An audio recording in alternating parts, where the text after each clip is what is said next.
मदिया के चेहरे पर आज जो सुकून नजर आ रहा है, वही सुकून आने वाले तूफान की सबसे खतरनाक निशानी है।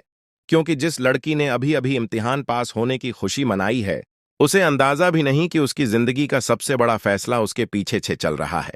एक तरफ मदिया चालाकी से बहानों के जरिए आशिर के करीब आती जा रही है, कभी पढ़ाई के नाम पर, कभी मदद के नाम पर, और हर मुलाकात के बाद उसके दिल में यह यकीन और मजबूत हो रहा है कि आश्रय सिर्फ उसी का है। लेकिन दूसरी तरफ मुस्कान की आंखें अब बहुत कुछ देख चुकी है। यूनिवर्सिटी से निकलकर रजा से मिलना, छुपकर फोन कॉल्स और घर में बदला दला रवैया, ये सब बातें मदिया की मां के दिल में शक की चिंगारी जला चुकी है। वही रजा और मुस्कान का रिश्ता बाहर से जितना मजबूत लग रहा है, अंदर ही अंदर उतनी ही बड़ी परीक्षा गुजर रहा है। क्योंकि मदिया की मौजूदगी अब सिर्फ एक ननद तक सीमित नहीं रही। आने वाली कड़ी में वह लम्हा भी आने वाला है जब मदिया की मां सख्त लहजे में सवाल करेगी कि आखिर उसकी बेटी के दिमाग में चल क्या रहा है, और मदिया पहली बार खुद को घिरा हुआ महसूस करेगी। लेकिन असली झटका तब लगेगा जब एक अनचाही मेहमान अचानक दरवाजे पर खड़ी होगी और वह अल्फाज बोले जाएंगे जिनकी किसी को उम्मीद नहीं थी। मैं असद के लिए मदिया का हाथ मांगने आई हूं। यही वह पल होगा जहां मदिया की सारी प्लानिंग एक झटके में हिल जाएगी, क्योंकि जिस शादी का ख्वाब वह खुद के लिए देख रही थी, वही रिश्ता किसी और नाम से उसके सामने रख दिया जाएगा। सवाल यह है कि क्या मदिया इस रिश्ते को चुपचाप कबूल कर लेगी, या फिर कोई ऐसा कदम उठाएगी जो सब कुछ तबाह कर देगा। क्या आशिर सच में अनजान है, या वह सब समझते हुए भी खामोश है? और सबसे अहम सवाल, क्या रजा और मुस्कान का रिश्ता इस नए तूफान को झेल पाएगा, या पहली दरार यहीं से शुरू होगी? आगे आने वाली कड़ी में हर मुस्कुराहट के पीछे एक राज छुपा होगा, हर खामोशी एक नई साजिश की तरफ इशारा करेगी। इसलिए अगर आप जानना चाहते हैं कि यह कहानी किस मोड़ पर जाएगी, तो वीडियो को आखिर तक जरूर देखिए। और इसी जगह पर मैं आपसे कहना चाहूंगा कि अगर आपने अभी तक चैनल को सब्सक्राइब नहीं किया तो अभी सब्सक्राइब कर लें, क्योंकि आने वाले एपिसोड्स में ड्रामा, सस्पेंस और शॉकिंग ट्विस्ट कई गुना बढ़ने वाले हैं। और यकीन मानिए, अगली कड़ी मिस करना मतलब कहानी का सबसे अहम हिस्सा खो देना।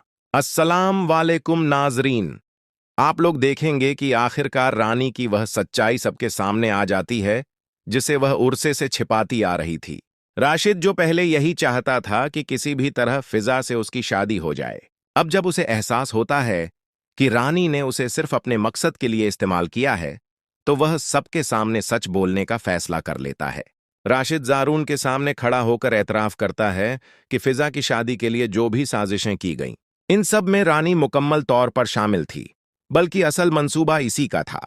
राशिद यहां तक कह देता है कि रिदा की मौत की जिम्मेदार भी रानी ही है, क्योंकि उसने जानबूझकर बीमारी को छुपाया और हालात को इस हद तक पहुंचाया। यह सच सुनकर जारून पर जैसे बजली गिर जाती है। वह एक लम्हा जाए कि बगैर राशिद को पुलिस के हवाले करवा देता है, और साथ ही रानी को भी कानून के शिकंजे में दे देता है। रानी को जेल जाते देखकर पूरा घर साख्त हो जाता है। जब फिजा को यह सब मालूम होता है तो वह फूट फूट कर रोने लगती है और कहती है कि रानी ने उसके साथ बहुत बड़ा धोखा किया, और जिस शख्स के साथ उसका निकाह होने वाला था वो उसकी सोच से भी ज्यादा खतरनाक निकला। फिजा शुक्र अदा करती है कि अल्लाह ने उसे एक बहुत बड़े अजाब से बचा लिया। यह सब सुनकर फिजा का दिल जारून के लिए एहतराम और शुक्रगुजारी से भर जाता है।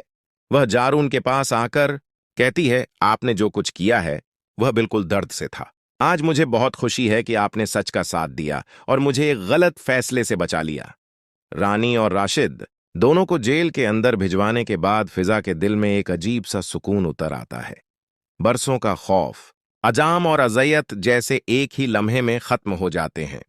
फिजा की आंखों में आंसू होते हैं, मगर यह आंसू दुख के नहीं बल्कि शुक्र और सुकून के होते हैं।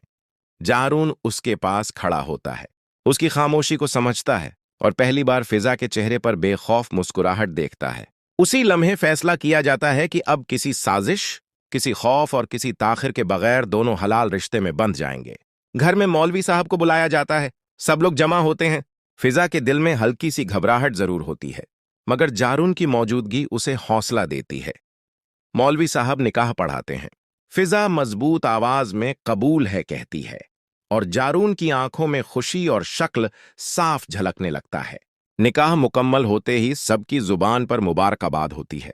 फिदा और जारून एक दूसरे की तरफ देखते हैं, जैसे सारी तकलीफों के बाद अल्लाह ने उन्हें इनाम दे दिया हो। दोनों दिल ही दिल में अहद करते हैं कि अब कोई ताकत उन्हें एक दूसरे से ज्यादा नहीं कर सकती। निकाह के बाद फिजा की जिंदगी में पहली बार हकीकी खुशी आती है।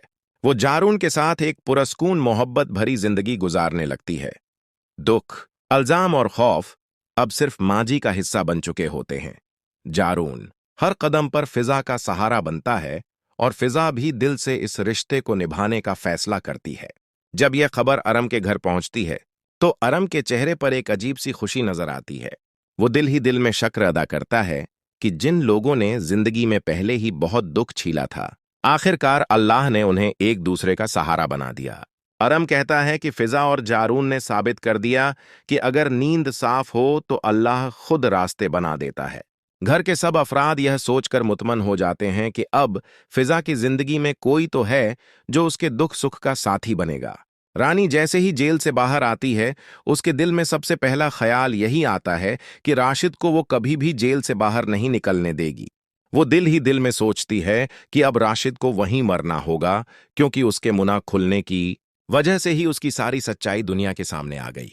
वक्तती तौर पर रानी अपने घर वापस आती है, मगर उसके दिमाग में सुकून नाम की कोई चीज नहीं होती। वह खुद से आहत करती है कि अब उसकी जिंदगी का एक ही मकसद है, जारून और फजा को हर हाल में एक दूसरे से ज्यादा करना, क्योंकि उनकी खुशी ही उसकी सबसे बड़ी शखस्त है। दूसरी तरफ साकिब को जब यह मालूम होता है कि जारून ने उसकी बीवी को इसकी इजाजत के बगैर झील भिजवा दिया था, तो उसे शदीद गुस्सा आता है। वो गुस्से में जारून के पास पहुंचता है और सख्त लहजे में कहता है कि तुमने यह सब मेरी मर्जी के बगैर कैसे कर दिया।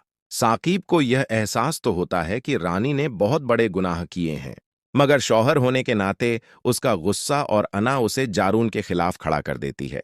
वो जारून को मर्द इल्जाम ठहराता है कि उसने घर के मामलात को कानून तक क्यों पहुंचाया। जारून साकिब को समझाने की कोशिश करता है कि उसने यह सब किसी जाति दुश्मनी में नहीं, बल्कि सच और इंसाफ के लिए क्या है। वो कहता है कि अगर रानी के जरा को ना रोका जाता तो मजीद जिंदगियां बर्बाद हो जाती, मगर साकिब इस वक्त सुनने के मूड में नहीं होता। उसके दिल में एक अजीब सी कशमकश चल रही होती है, एक तरफ हक और सच और दूसरी तरफ बीवी का रिश्ता।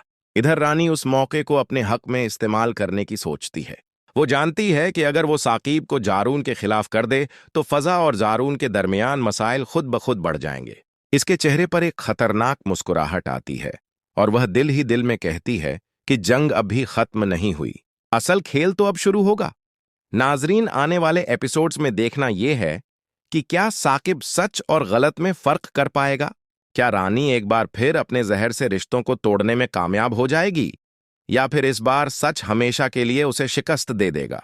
रानी जानबूझकर साकिब के जख्मों पर नमक छिड़कती है।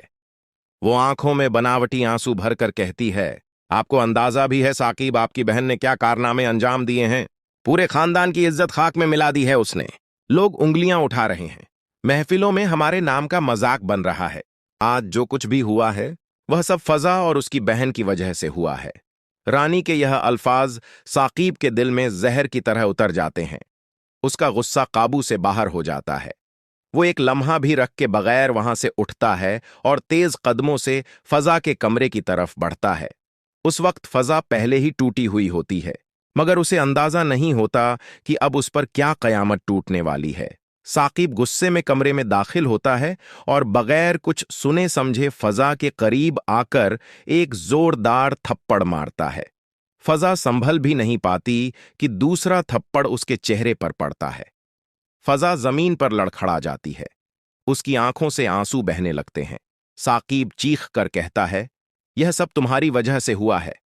अगर तुम यह सब ना करते, अगर तुम अपनी हद में रहते, तो आज हमारे खानदान की इज्जत इस तरह नीलाम ना होती। फजा सदमे से कांप रही होती है। वो रोते हुए कहती है, भाई मैंने कुछ भी गलत नहीं किया, मैं बेगुनाह हूं, मैंने तो सिर्फ सच का साथ दिया था। मगर साकिब इस वक्त कुछ सुनने को तैयार नहीं होता। संगीत